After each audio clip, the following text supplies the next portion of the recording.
جعل الله الكعبة جعل الله مقرر کړی د الله جل شانه کعبة کعبه شریفه بیت الحرام کور عزت والا قیاما للناس سبب د ژوند پاره د خلکو والشهر الحرام او میاش عزت والا والهدي او هدي والقلائد او املون والا ساروي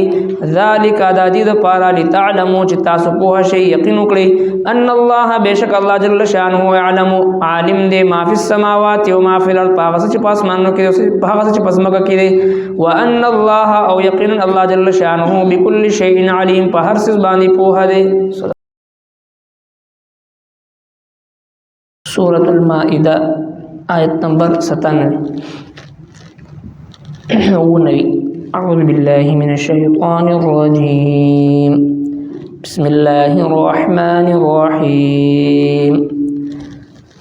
جعل الله الكعبة البيت الحرام قياما للناس والشهر الحرام والهدي والقلائد ذلك لتعلموا أن الله يعلم ما في السماوات وما في الأرض وأن الله بكل شيء عليم. اعلموا أن الله شديد العقاب وأن الله غفور رحيم. صدق الله العظيم. تیرو آیت مبارکوں کی اللہ جل شانہ دا احرام ممنوعات او احکام ذکر فرمائل. احرام پابندیانی او سختیانی او شرائط دا چې څومره سخت دي نو خامخا د انسان په ذهن باندې یو سوچ او فکر پیدا شي چې دا دومره سخت شرایط د احرام نو دا به څنګه وي د دې وجه به څه نو الله جل شانه د هغې د تصفیې دپاره د هغې د وضاحت دپاره د خانه کعبې د بیت الله فضیلت او دغسې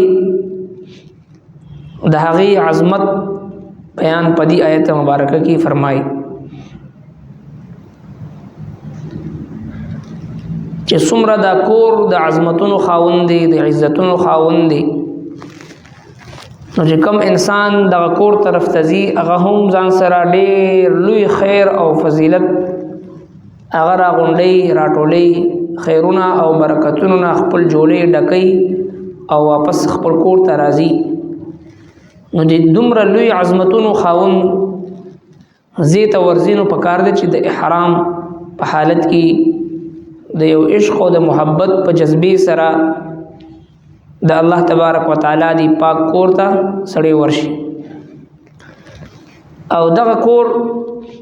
خانه کعبه دی ته الله تبارک وتعالی فرمایي چې دا د ټول انسانیت د بقا ذریعہ ده.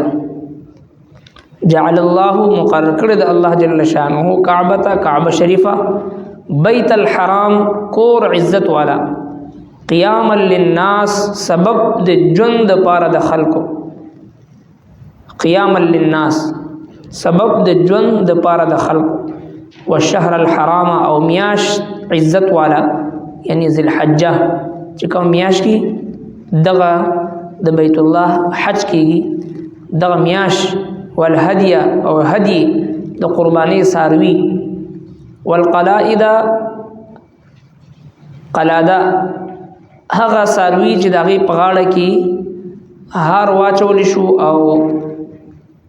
حرم طرف ته روان کړی شو. په دور جاهلیت کې به هم چې کله حج په اراده باندې خلق تلل خپل غاړو کې به هم یو امیل اچول او د سارو غاړو کې به هم امیل واچول. نو دی امیل اچول شوی حاجی لهم او دغسی امیل اچول شوی دا زناور لهم دا کون بم سنوی غلو بم بتا سنوی چه لکه دا د حرم مال دی او دا د حج طرف تروان دی دا بلی سر تعارض نکی سر وکار نساتی. نو فرمائی چی دغا خانه کعبه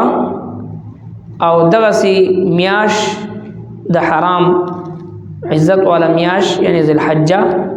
او دغسی دغه ساروی چې کوم د قربانی د پاره د بیت الله طرف ته روان کړي شي حدود د حرم طرف ته روان کړي شي دغه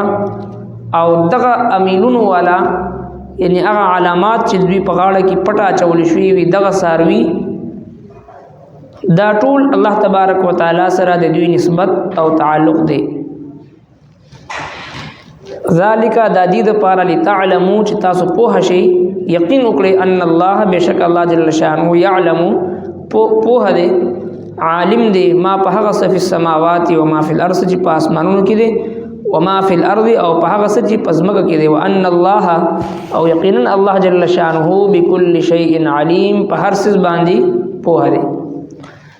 نو دی آیت مبارکه کې الله تبارک وتعالى آیت نمبر 97 پدې کې الله جل شانه د خانه کعبه ته بیت الله ته قیاما للناس او فرمایي چې دا د خلقو د پاره سبب د ژوند دی خانه کعبه د ټول انسانیت د پاره د ژوند سبب څنګه دی د دوه وجنا الله تبارک وتعالى دې د قیاما للناس ارشاد فرمایلی دی یو وجه دا ده چې دیتا مسلمانان ورزي د دینه طواف کوي عمره کوي حج کوي او دغه حج او د عمرې د برکته دا غوي د ټول ژوند د عمر ګناهونه ور سره معاف شي پاک صاف شي روحاني طهارت او پاکیزگی او تصفیه دا ورته حاصل شي نو چې کله دا انسان ته حاصل شي نو د انسان دنیاوي زندگی خسته شي او اخروی زندگی ور سره خسته کیږي نو په دې مناسبت سره قیام للناس دی او دغه سي دا د خلقو د پاره د قیام د انسانیت د پاره د قیام د قائم پاتې کېدلو ذریعہ ده الله تبارک وتعالى دا کور داسي مبارک جوړ کړی دی چې ومن دخله کان آمنا چې دې کور ته څوک داخل شي دغه خانه کعبه ته دغه مسجد حرام ته کان آمنا هغه امن حاصل شي ظاهری باطینی دنیاوی اخروی هر اعتبار سره هغه ته امن حاصل شي تر دې پورې چې د یو قاتل قتل کې او د قتل نه بعد مسجد حرام ته داخل شي نو تر څو پورې چې په خپل باندې دی روتی نه د دې گرفتاری او نیول او سزا دا ور باندې التکی نه جاری کی ځکه او د قران کریم حکم دی چې ومن دخله کان آمنا چې یو ځل داخل شو چې هر څومره لوی نه لوی مجرم دی ظاهری طور باندې دنیاوی اعتبار سره هم هغه امن حاصل شو او باطینی طور باندې روحاني طور باندې هم امن ورته ځکه حاصلېږي چې دی اگر چې ډېر خطاکار او سیاهکار بندوي خو چې کله خانه کعبه ته دن نشي د قدمونه په هغه مبارک زینو باندې ولګي چې په کم زینو باندې د انبیای کرامو مبارک قدمونه لګیدل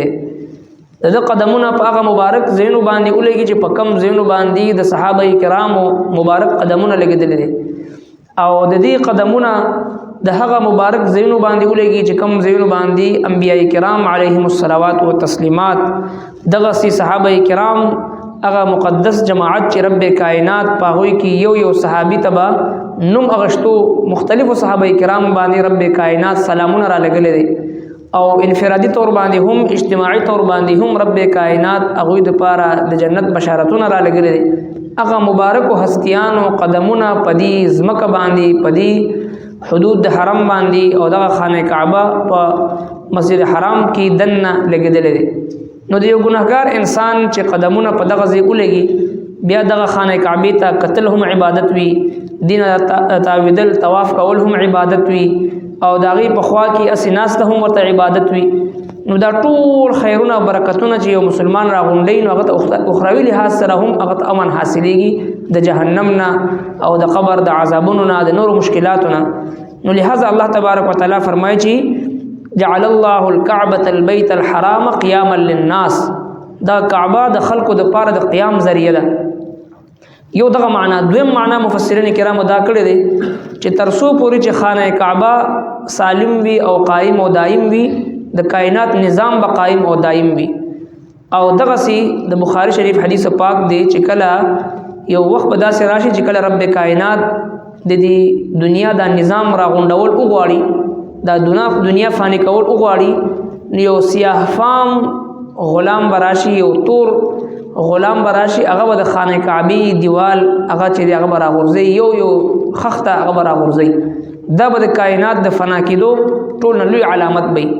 تر هغه وخت پورې رب کائنات په خپل باندې د خانه کعبه حفاظت کوي او د خانه کعبه حفاظت د ابابیل په ذریعہ باندې الله جل شانه کړی په هر دور کې چې کم دور کې مشرکین او منافقین او يهود او نصارا او د خانه کعبه دورانولو کوشش کړي دي رب کائنات خلق تباہ او برباد کړي دي او اوس چې کله قرب قیامت را نږدې شو موږ تاسو وینو چې علامات د قیامت هغه پوره کیږي لګیا دي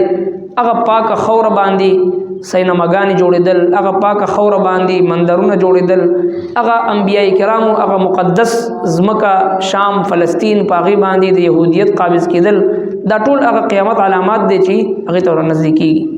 نو دا هم د قیام د خلکو یو ذریعہ ده چې تر څو پورې خانه کعبه قائم وي د دنیا دا نظام قائم وي او چې کله دا وران شي خدا نه خواسته نو دا کائنات نظام بچي دا فنا کیږي جعل الله الكعبة جعل الله مقرر کړی د الله جل شانه کعبه شریفه بیت الحرام کور عزت والا قیاما للناس سبب د ژوند لپاره د خلکو والشهر الحرام او میاش عزت والا والهدي او هدي والقلائد او امنون والا ساروي ذالک د دې لپاره لتعلموا چې تاسو په شی یقین وکړئ ان الله بشک الله جل شانه علم عالم دې ما فی السماوات و ما فی الارض هغه چې پاسمانو کې او هغه چې پسمګه کې وان الله او یقینا الله جل شانه بكل شيء عليم په هر څه باندې په هده صدق الله ربنا تقبل منا انك انت السميع العليم وتب علينا انك انت التواب الرحيم برحمتك